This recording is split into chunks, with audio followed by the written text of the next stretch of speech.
Canada supports Israel fundamentally because it is right to do so.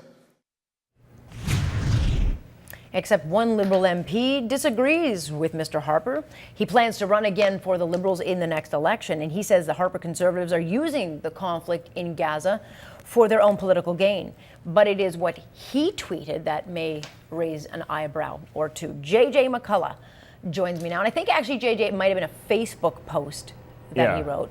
But nonetheless, let me just explain or set this up so our viewers understand. His name is Omar Al-Jabra, an MP for Mississauga from 2006 to 2008, and a Liberal candidate for the next election. He's accused the Tories of attacking Israel in this Facebook post. First, he wrote this.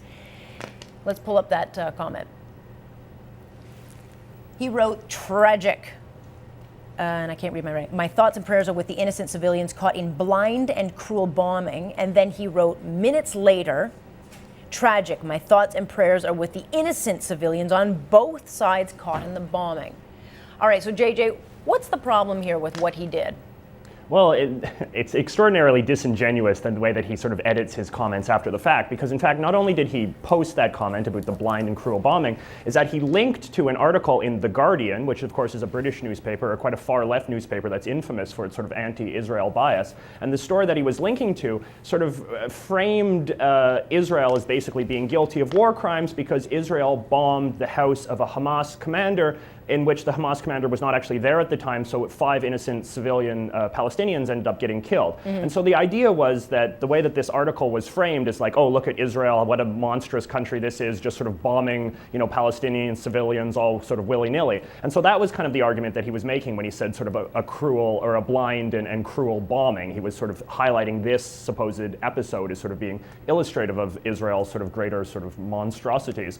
And then so to sort of go ahead and then sort of edit after the fact and say, oh, I was saying that there was abuses on both sides. I mean, it's extraordinarily disingenuous because that was not the point of the article he was linking to. The point of the article that he was linking to, if you go back and read it, is that Israel is uniquely guilty in this conflict of committing human rights abuses. So he's trying to sort of cover up and try to pretend that he was making an argument which he really never was. Right, but nonetheless, it caught a few people's attention, and it matters because this is a guy that is a very close advisor to Justin Trudeau when it comes to issues facing the Middle East.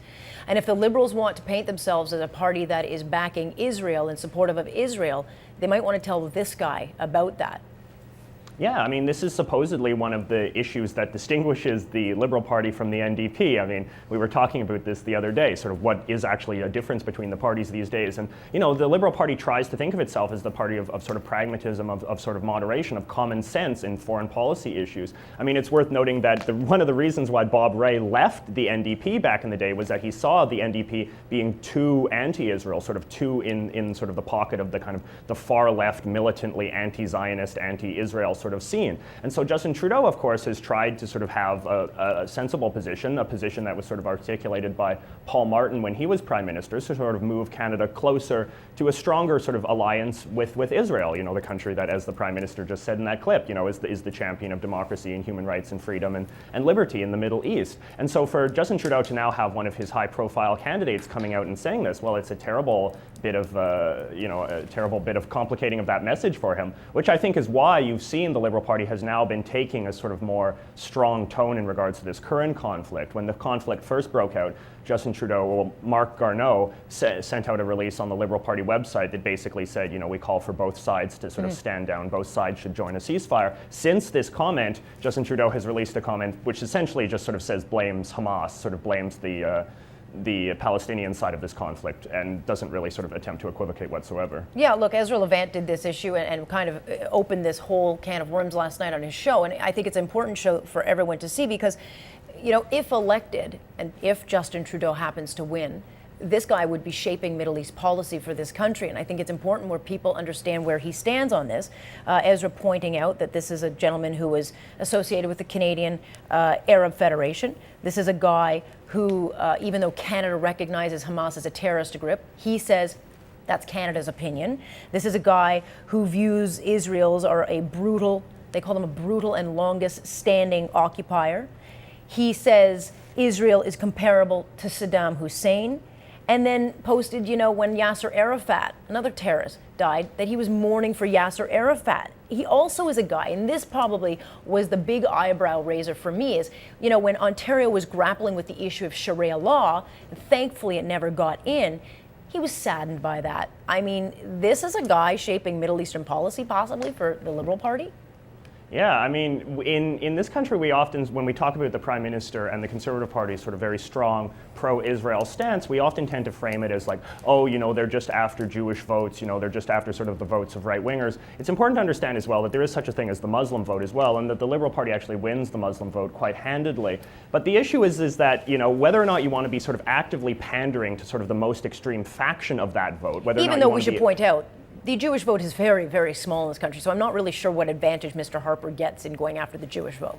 No, and I think that, you know, these issues are much more complicated. I mean, Jews do not simply vote blindly on foreign policy issues. I mean, they're Canadians like the rest of us, as Muslims are Canadians like the rest of us. But the fact is that there are activist groups on sort of both sides of this issue, very militant activists, as it comes down to. And I mean, the fact is that the Liberal Party sort of has to decide sort of what sort of faction they want to be affiliated with. I mean, historically, the sort of the extreme Muslim faction of the voter base, and the extreme far left faction of the voter base has been, as I said, basically NDP territory. It's a sort of territory that the other parties don't want to have much to associate with. The Liberal Party has to be very careful about associating itself too closely with that sort of faction. The sort of Israel is always wrong faction, you know, the sort of like the apologism for terrorism, the apologism for groups like Hamas faction. And I think that, as I said, you know, this is sort of something that has historically alienated a lot of the sort of middle of the road kind of moderate voters that the Liberal Party needs to win re-election. You don't win re-election simply on the basis of the most extreme faction of the electorate. You know, factions such as this guy, whose positions on the Middle Eastern conflict are so,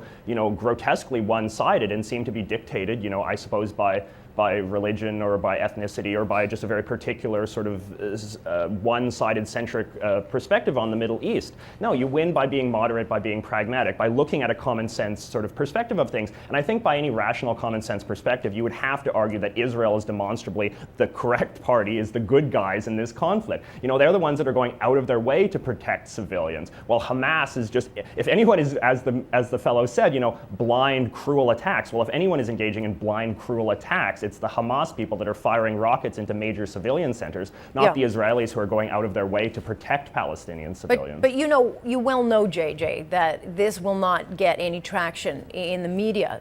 So a candidate that could very well win his riding, who could very well hold a prominent position in Justin Trudeau's party. This is a guy that will not get the scrutiny that I think voters should have in making a decision. If they choose to vote for him after all this is out, that's fine. But this is a guy that could fly under the radar. And his views, some would suggest, are quite extreme. Yeah, well, I mean, it's interesting because the way that the press often frames this is that the conservatives are kind of hysterical in their pro-Israel support. I mean, when the Prime Minister went to Israel, you know, some months ago, the reviews in the mainstream media were almost uniformly negative. They all portray it as like, oh, this is such a reactionary, such an ugly thing, so contrary to sort of Canada's supposed role as the honest broker in the press. So there is really a double standard, is that you routinely see conservative politicians pilloried for being too pro-Israel. You don't very often see left-wing politicians pilloried for being too anti-Israel. So it is a complete double standard. Nor do you see them be pilloried for being too pro-Hamas, or at least too equivocating when it comes to terrorist groups, which I think, you know, from a common sense perspective, again, that should be the bigger fear. I mean, the bigger fear is whether or not politicians are making apologisms for terrorism, not whether or not politicians are sort of defending a democracy. Yeah, and look, we've seen Mr. Trudeau in his stance on terrorism, you know, getting to the root of the problem and understanding, and this kind of hug-a-thug mentality. I mean, look, we're in some troubled times when it comes to foreign policy. We're sitting like a tempest in a teapot in the Middle East right now, and there's whoever leads this country is going to have to make some very, very tough choices at some point. Hopefully, it's not anytime soon, but nonetheless, you want someone where you know exactly where they are and that they're going to make the right decisions. And I would have to say, factoring on opinions kind of this guy, it's a bit unnerving. Well, you want to have an idea, you want to have a foreign policy that is dictated by principle, right? Canada is not a very large country. Canada is not going to affect much of importance in the world. But Canada is going to be a voice of moral clarity, hopefully. And so I think that the Prime Minister has been that when it comes to Israel, because, you know, the Prime Minister has looked at it and has said Israel is the country that's in the right. Israel is a country that's like Canada. He's not a Prime Minister that panders to terrorists. And I don't get the sense that I ever have to worry about Sharia law coming into play under his government. I might have different views on someone else.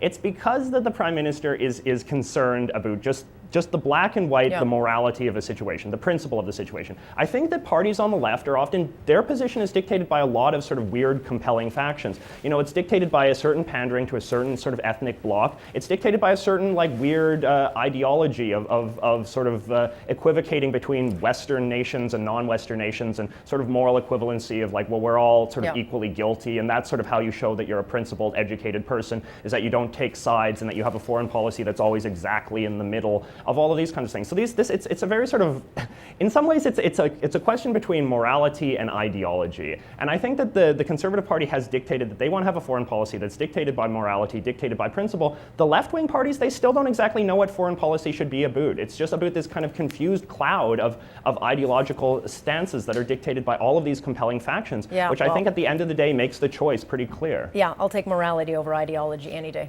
JJ, I gotta leave it there.